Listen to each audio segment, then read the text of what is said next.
I am joining the VDL's 9th season as part of the Jirachi Division, where I will be playing against these skilled Pokemon trainers.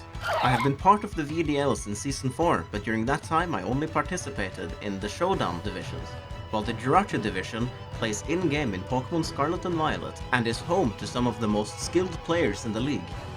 This season we are playing low tier, where Pokemon all the way from Dragapult to Pokemon like King Gambit are banned. With all of those gone, Pokemon like Breloom and Rotom Heat appear at the top of the tier list. Now it's time to break down the team I drafted. Each coach had 70 points to draft exactly 10 Pokemon, 2 of which could be Terra Captains. Each Terra Captain can cost at most 6 points and 7 in total. They can have any Terra type each game, but the opponent has to be told what Terra type you have before the game begins. The first Pokemon I drafted was Mimikyu. Fairies were very exclusive on this board. There were only 15 fairies worth 2 points or more, so I decided to secure one early. Initially I wanted Sylveon, but Sylveon was unfortunately taken before my turn, so I went with Mimikyu as the backup pick. Mimikyu will serve as a great contingency thanks to its disguise ability, where it can take any one hit from potential sweepers and stop them in their tracks. Its ghost typing also gives me a good immunity to the fighting types in the tier, such as the Paldean Tauros, Scrafty, and Hitmonlee. The second Pokemon I drafted was Delphox. Now I didn't really draft it because I thought it was one of the best Pokemon on the board or anything like that. It's just a fun Pokemon and I wanted to use it, and low tier seemed like the perfect place to try. Despite that, its speed and special attack is pretty good for the tier. If it sets up a nasty plot, the opponent will likely have to do a lot of damage control or have priority to stop it. Not to mention that it can also run fast support sets with moves like Reflect, Light Screen and Wish. And if I give it consumable items, it can also use Magician to remove held items from the opponent's team. At this point I decided that I wanted to finish a Fire, Water, Grass core to support Delphox. Originally I wanted my Grass type to beat Serena, because then I would get Rapid Spin and other support moves at the same time, but the number of Pokemon on the board were already dwindling, and it got taken before me, so instead my third pick became Shaman. Unlike most Grass types in this tier, Shaman gets access to Air Slash and Earth Power, which lets it hit Pokemon that are normally resistant to Grass type moves. Having a base stat of 100, which Shaman has in every stat, is pretty good in this tier, so Shaman can be both offensive and defensive, though I figure it will probably be a defensive cornerstone for the team thanks to its good regenerative abilities. To finish my Fire, Water, Grass core, I drafted Paldean Tauros' Aqua form. I believe that Tauros and Delphox, thanks to their secondary typings of Fighting and Psychic, will have great offensive synergy to pressure opponents' teams. There aren't many Pokemon that can take a Wave Crash from Tauros without having to recover afterwards. Tauros can also help disable physical attackers with Intimidate, or increase its longevity with something like Chuchu and Citrus Berry. Thanks to moves like Raging Ball, it's also great for breaking screens and making sure the opponent cannot set up defensively against you. My fifth draft pick was Braviary. I drafted Braviary for a few reasons.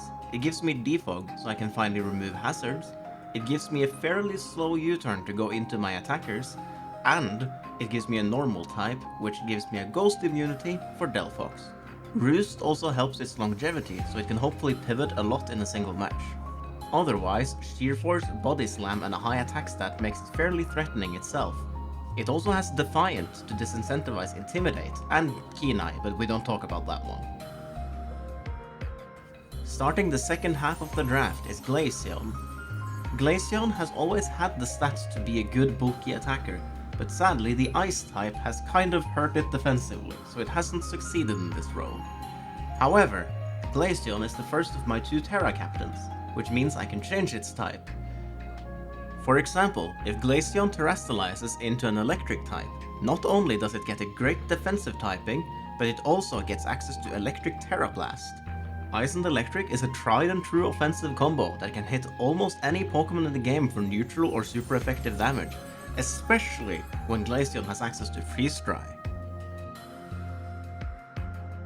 Skuntank is the first of 3 Pokemon that might not see that many games. I mostly had to draft a grounded poison type, so I have some way to deal with toxic spikes. That's not to say Skunktank is useless though. It has access to stab knockoff, can set its own toxic spikes, and even has fire moves to cover for steel types.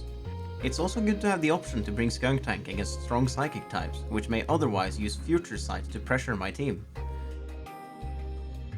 My final high point Pokemon is Vikavolt. While my speed tier is already pretty decent, I figured that if I have Sticky Web, my speed tier goes from good to great. Vikavolt is also here to pivot together with Braviary with strong Volt switches whenever possible. With a whopping 145 base special attack, access to Energy Ball, Electric moves and Bug moves, Vikavolt will be a big special threat as well. Maybe one week I'll even bring Blunder Policy Sap Cannon for some speed setup to hope for a Vikavolt sweep. With only 2 points left to get a second Terra Captain, I drafted Carkol. It probably won't come to as many games as Glaceon, given that, Glaceon is just kind of better in most cases. But I figured that a Rapid Spinner with access to Stealth Rock and Spikes would be useful in a game or two. With access to Eviolite, it might also be a decent tank in those games. Closing out the draft is Dugtrio.